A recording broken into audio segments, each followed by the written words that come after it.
too bad. Coba kita bayangkan bersama apa jadinya kalau polisi-polisi yang selama ini kita kenal sebagai manusia yang rela meluangkan waktunya, tenaganya, bahkan nyawanya untuk melindungi serta mengayomi kita semua diganti dengan sebuah robot. Mungkin pertanyaan tadi akan dijawab oleh film yang berjudul Robocop ini yang tanpa basa-basi, langsung saja kita ke ceritanya. Berlatar di negara Amerika, film pun dibuka dengan sebuah berita yang membahas tentang perkembangan teknologi di bidang militer yang mana kita akan dibuat kagum tatkala melihat pasukan-pasukan pengaman yang biasanya seorang manusia kini digantikan dengan sebuah robot.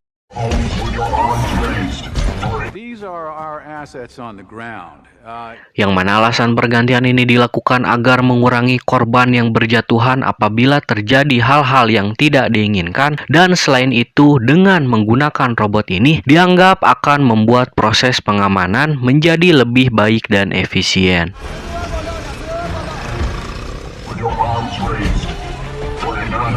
Di mana di akhir berita sang pembawa acara pun mengkritik pemerintah Amerika yang dianggap masih punya pola pikir kuno karena masih melarang penggunaan tentara-tentara robot tersebut di negaranya. Now you see how fundamental these robots. Kita pun akan diperkenalkan dengan seorang polisi jujur bernama Alex, yang mana perlu kita ketahui, Alex dan satu orang temannya yang bernama Jack yang juga seorang polisi ini sedang menjalankan misi penyelidikan tentang sebuah mafia penjual senjata ilegal kelas kakap. Yang dalam proses penyelidikan tersebut mereka pun berhasil bertemu langsung dengan Fallon, bos mafia tersebut, dengan menyamar sebagai pembeli senjata. Namun penyamaran mereka pun terbongkar yang hal tersebut mengakibatkan mereka harus terlibat baku tembak yang pada akhirnya mengakibatkan si Jack harus terbaring koma di rumah sakit.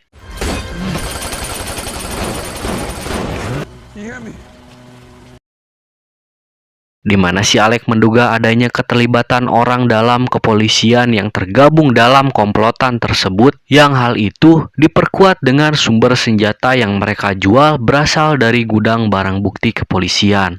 Di sisi lain sedang terjadi rapat para elit politik yang membahas tentang pelarangan robot di Amerika, yang mana alasannya adalah para robot ini tidak mempunyai rasa kemanusiaan dan tidak memahami nilai dari nyawa seorang manusia. Mendengar hal itu, Raymond yang merupakan seorang produsen robot pun mempunyai ide membuat robot yang mempunyai rasa kemanusiaan, yaitu dengan memasukkan manusia itu sendiri ke dalam robot miliknya. Scene pun berpindah ke sebuah kantor rehabilitasi dan penelitian Omnicron, yang mana tempat tersebut digunakan untuk membuat anggota tubuh berbasis robot yang digunakan untuk para disabilitas ataupun korban amputasi. Kita pun akan dikenalkan dengan pengurus tempat ini, di mana ia bernama Dr. Norton, yang mana si Dr. Norton inilah yang menjadikan atau merubah manusia-manusia di tempat ini menjadi seorang cyborg.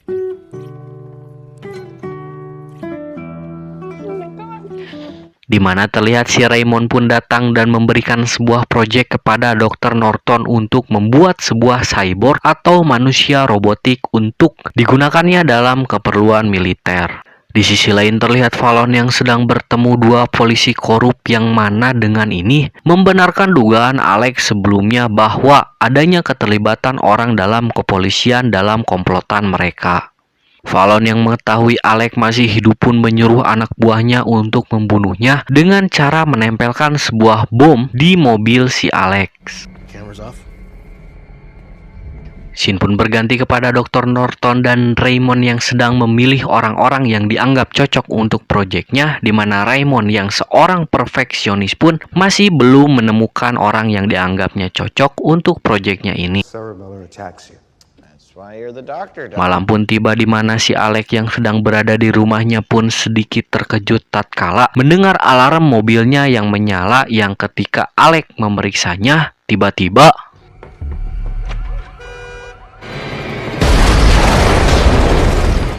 Akibat ledakan itu membuat hampir seluruh tubuh Alex hancur dan sangat kecil kemungkinannya untuk bisa selamat. Yang mana pihak Omnicron yang tertarik pada sosok si Alex pun menawarkan bantuan kepada Clara untuk menyelamatkan Alex dengan merubahnya menjadi sebuah robot. Clara yang tidak mempunyai pilihan pun akhirnya setuju dengan tawaran tersebut yang mau tak mau. Sebentar lagi Clara akan melihat suami tercintanya bertubuh layaknya sebuah robot. 3 bulan kemudian Alex pun tersadar yang mana Alex dibuat sangat terkejut dengan tubuh barunya yang setelah mengetahui bahwa ia sekarang merupakan seorang robot, si Alex pun berontak dan mencoba untuk kabur dari tempat tersebut.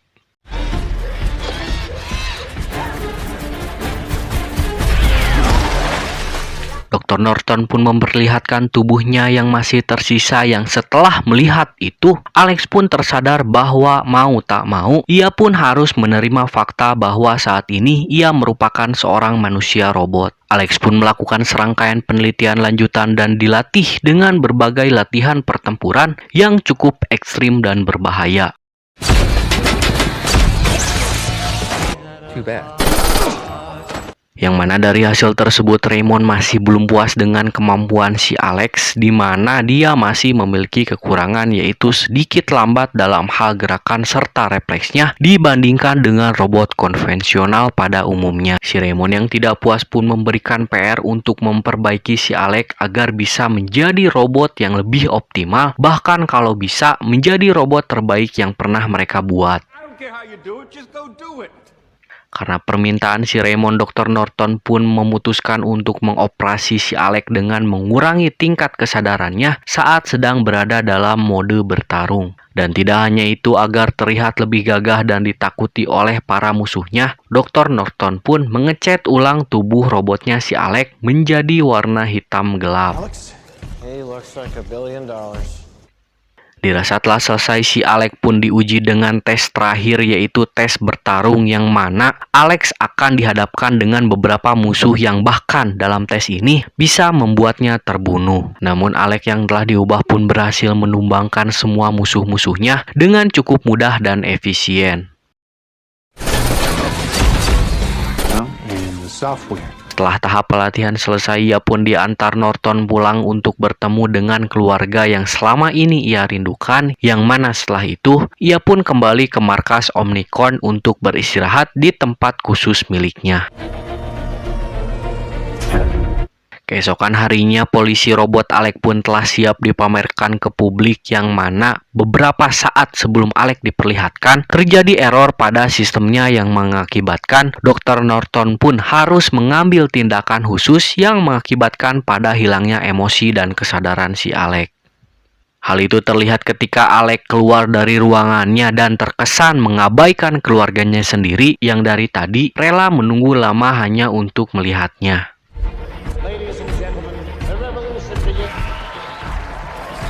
Setelah berada di podium, Alex pun mulai beraksi tatkala melihat dan mendeteksi seorang buronan yang juga ikut hadir di tempat tersebut dengan cara menembak buronan tersebut dengan sebuah pistol listrik.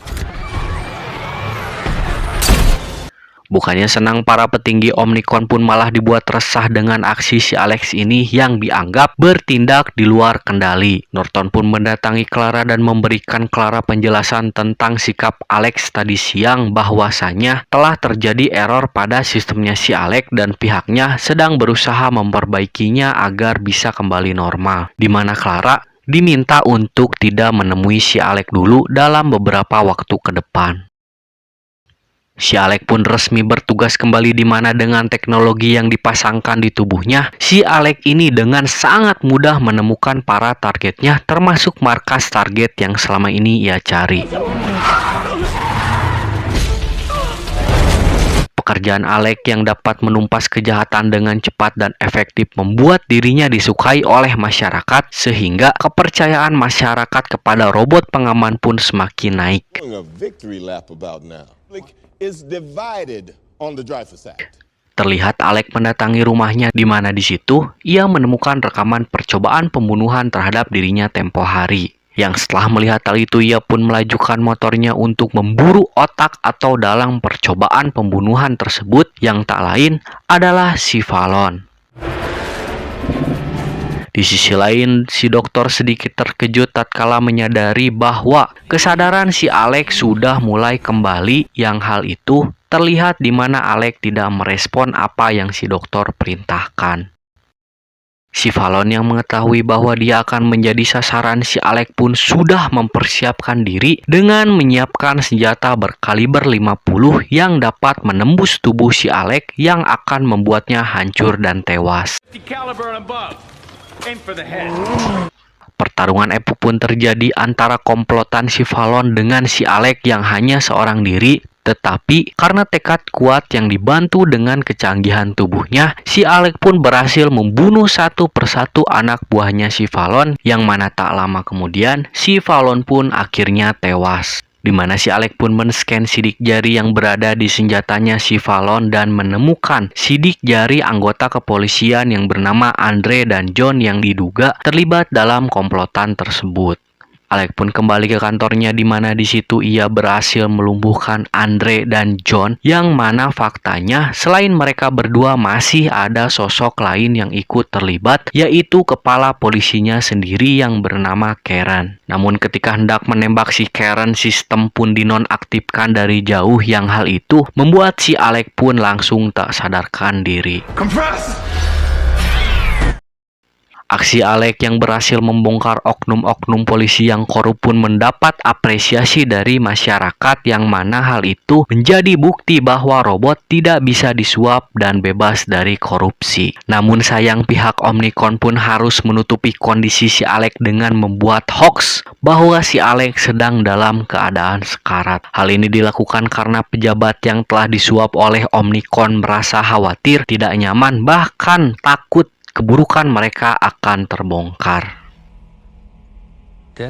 Si dokter pun mendatangi Raymond dan sedikit berdebat dengannya terkait berita yang diberikannya kepada media, di mana Raymond pun mengungkapkan ketakutannya terhadap Alex yang terkadang tidak terkendali. Yang hal itu membuat Raymond berencana untuk membunuh Alex ketika undang-undang pelarangan penggunaan robot pengaman telah dicabut. Si dokter yang marah pun langsung pergi dari sana tanpa mengucapkan satu kata pun.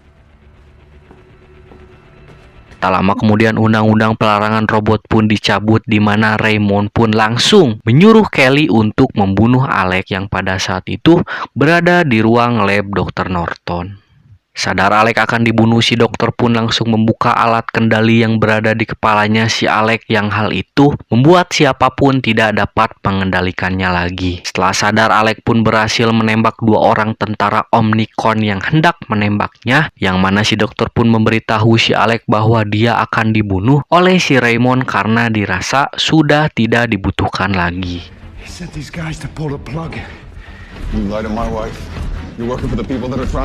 Mendengar hal itu, si Raymond yang marah pun langsung tancap gas ke kantor pusat Omnicom yang mana baru saja masuk. Ia pun sudah disambut dengan robot-robot besar yang langsung menembakinya dengan cukup brutal.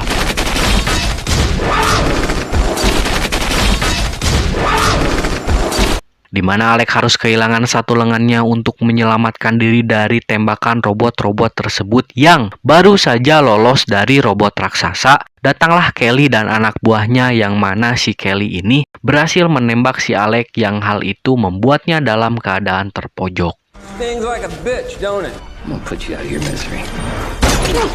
Kelly yang akan mengeksekusi si Alex pun harus tewas tatkala si Jack tiba-tiba muncul dan langsung membantu si Alex dengan menembak si Kelly dan anak buahnya. Di mana Jack pun tertembak dalam peristiwa itu, yang setelah Alex memeriksa bahwa si Jack masih baik-baik saja pun langsung pergi ke atas untuk melanjutkan misinya. Sampailah Alex di atas gedung, yang setelah mengusir helikopter yang akan menjemput, ia pun menodongkan senjatanya kepada si Raymond. Akan tetapi Raymond yang memiliki gelang sakti pun membuat Alex sedikit kesusahan untuk mengarahkan senjatanya.